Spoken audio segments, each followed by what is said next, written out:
Ben Yusuf, öğretmenim, felsefe öğretmeni.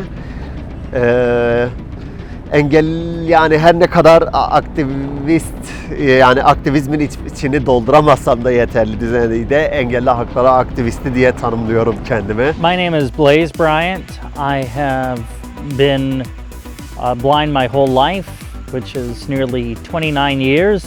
My eyes never fully developed. Öğretmenim, felsefe öğretmeni. Geçimimi ondan sağlayacağım bundan sonrası için. Valla ya daha önceden de işte milli eğitimde çalışıyordum, memurdum. Hayatımda hiçbir şey değişmeyecek. Sadece öğretmenim. Farklı bir yani tecrübe edeceğim ben de öğretmenliği. Hani tabii 1000-1500 kadar diye biliyorum görme engelli öğretmen var Türkiye'de ama biz de işte buna eklenmiş olacağız bakalım. I studied communications and journalism. I work with seniors and people with disabilities who want to hire their own home care staff so they could hire people that they know, whether that be neighbors, family members, friends, to help them out with whatever their needs are at home.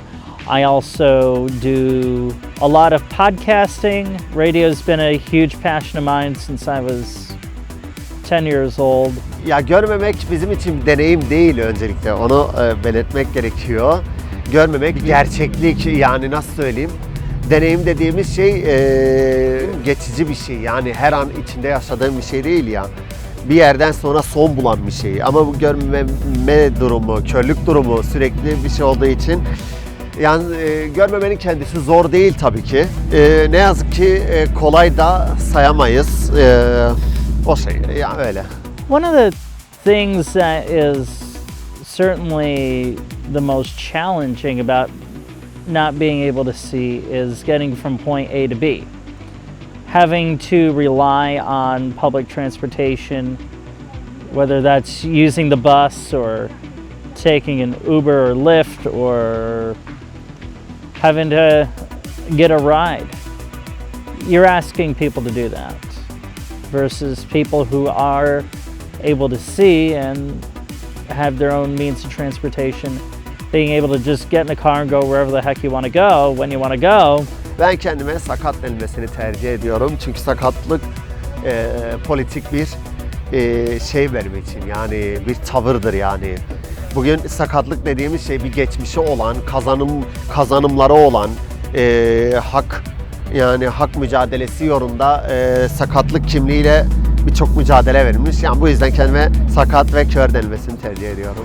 I do not consider myself visually impaired because I am completely blind. I don't have any light perception. My eyes never developed. So frankly, I don't have any vision to be impaired with. Şöyle bugün tecrübe edinmek isterdim. Yani çünkü bugün insanlar ya aslında mesele şu yani nasıl söyleyeyim hani dediniz ya empati adı altında insanlar körlüğü deneyimliyor kendince ve aslında deneyimleyemiyor. Ben de empati olarak değil de öyle görmenin nasıl bir şey olduğunu geçici bir şekilde şey yapıp sonra hayatıma devam etmek isterdim bir kör olarak. Çünkü körlük bir yerden sonra bende şey oldu yani bir kimlik oldu yani doğuştan kör olduğum için ki sonradan da kör olsaydım muhtemelen bir yerden sonra bu kimliğe dönüşüyor, bir yaşam biçimine dönüşüyor ve ben böyle yaşamımı sürdürmek isterdim yani ölene kadar. Would I take the opportunity to use a technology that would help me see? No, I would not, because if I were to learn how to see, I would literally have to learn how to read and write. And people don't think about that. I would have to relearn how to live in this world, not knowing what that's like before. And also, I feel like there's a lot I would see and I would just be really disgusted with life. So the technology, while it's all well intended and everything, not something I'd go for. Sadece rengin bilgisine sahibiz ve çevresel faktörlerin etkisi var. Çevresel faktörler diyor ki bu pantolonun üzerine şu tişörtü giyersen renk uyumu oluyor. Yani bugün kanın kırmızı veya toprağın kırmızı olması uyduruyorum. Denizin mavi olmasını sadece biliyorum. Ama bunu tabii ki hiçbir zaman göremeyeceğim yani. Bu bilgi de bana yetiyor şimdilik ya. I know what they are from sniffing magic markers, the scented ones. That's a true story. That's really how basic the color scheme is for someone who is blind. I mean, the lemon smells like yellow, orange, well, orange, blue, blueberry. Ama bugün insanlar engelli bireyleri engellilerimiz veya engelli kardeşlerimiz diye başlıyor. Tıpkı kadınlara uyguladığı gibi. Bugün aslında kimsenin kardeşi olmak istemiyoruz. Etle kemik olmak istemiyoruz. Bugün sadece eşit bir yaşam istiyoruz. Trafik meselesine gelince bugün yani ne yazık ki yani şehirler dediğimiz sadece İstanbul, Ankara, İzmir gibi şehirler değil. Bugün Türkiye'de 81 vilayet var ve bu 81 ilde yüz binlerce kör yaşıyor. Yani yanlış bilmiyorsam bir 400 binin üstünde kör var Türkiye'de. Evet. İstanbul, Ankara, İzmir gibi şehirlerde belirli alanlarda bu gerek yasaların verdiği zorunluluğun da gereği iyileştirme çalışması olsa da bunu tabii ki yeterli bulmuyorum ve bugün gerçekten Türkiye'nin bu anlamda hala geri olduğunu demeyeceğim, iyileştirmeye ihtiyacı olduğunu düşünüyorum yani.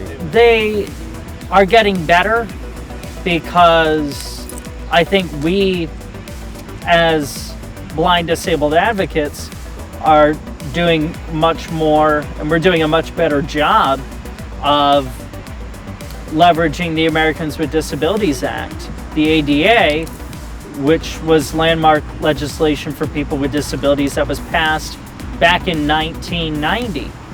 So what we've been doing is pretty much saying that, hey, this law is 30 years old.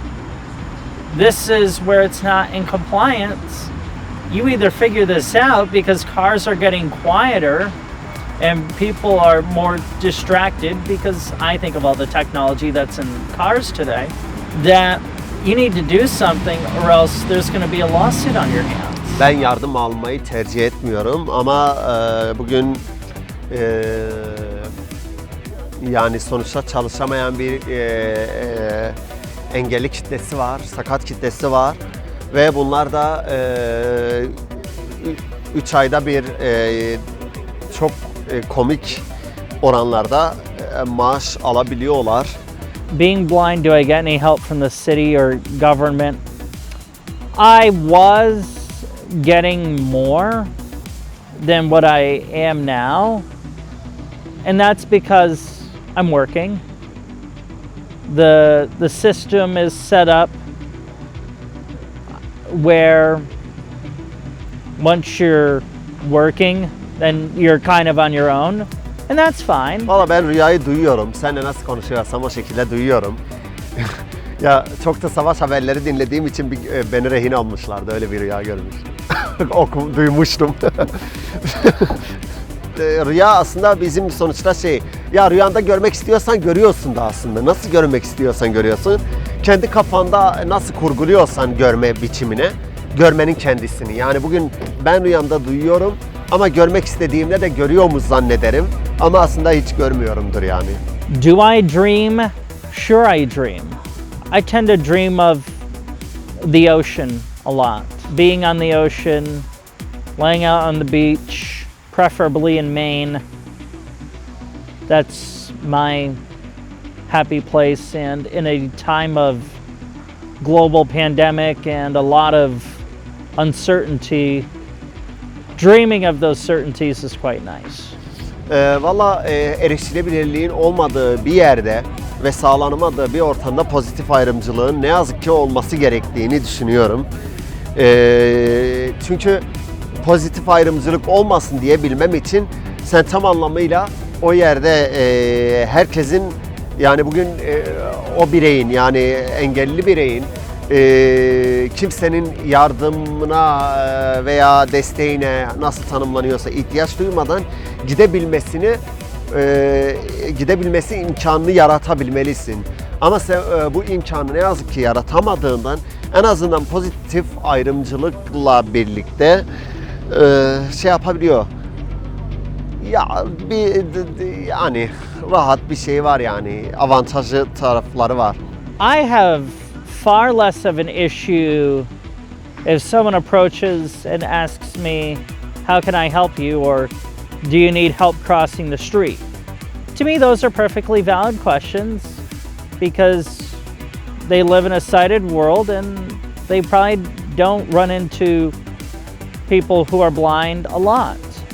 Where I have an issue is when someone approaches me and says, let me help you cross the street, or I need to help you cross the street, or take my arm, we'll go across the street. Oh, we can go now. Especially if I don't know you, that implies that as a stranger I need to trust you. Bugün aslında sen hayvanlarla, bugün mesela sen bir köpekle konuşmuyorsun diye o köpeği eksik sayamazsın. Anlatabiliyor muyum? Sen o köpeğin dilini bilmediğin için konuşamıyorsun. Yani bugün her canlı kendi içinde farklı farklı özellikler taşıdığı için aslında yok edilmesi gereken bir durumla karşı karşıya. Yani hiç kimse şerefli değildir yani bu doğa içerisinde. Hiç kimse üstün olmaması gerektiği için. Bugün hepimizin bir böcekle aslında benim aramda hiçbir doğa içerisinde farkım olmadığı için, fark görmediğim için yani ben sakatlığın kendisini de bir farklılık olarak değerlendiriyorum yani. If I felt blindness was an incompetence, I wouldn't be sitting here having this conversation with you because it's very much a difference. And regardless of whether you're able-bodied or if you're disabled and what your disability is, I mean, everything's a difference. We all do things differently. We all have different methods of operation and process, and blindness is no exception to that.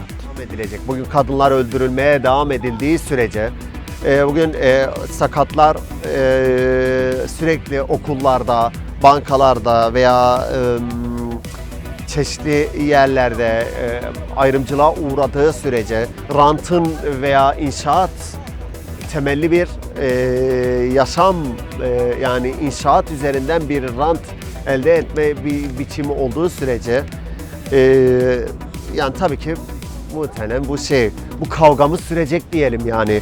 Ve hayalim şu, umarım Türkiye'de bir sakat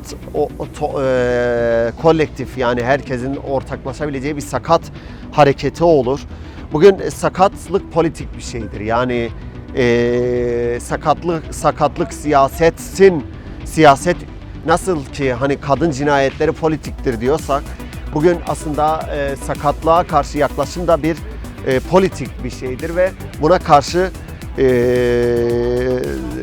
tüm grupların birbiriyle dayanışması gerektiğine inanıyorum yani. My dream is to be a radio broadcaster. I've tried several times. However, the way the media industry is, you have to, starting out, go to a smaller market, a small city, or somewhere rural where if you're blind, there's minimal to no transportation. I was unwilling when I graduated college to make that sacrifice because I grew up in a rural town. I know what that's like, and I came to Albany to get away from that. So I've kind of come to terms with the fact that maybe being a radio announcer isn't necessarily in the deck of cards. That's why I do a lot of podcasting, because I get to be my own boss, I get to be in charge of my product, and I get to do it the way I want to do it. That to me is a beautiful thing, and if you're able to do things the way you want to do them, that's a dream come true.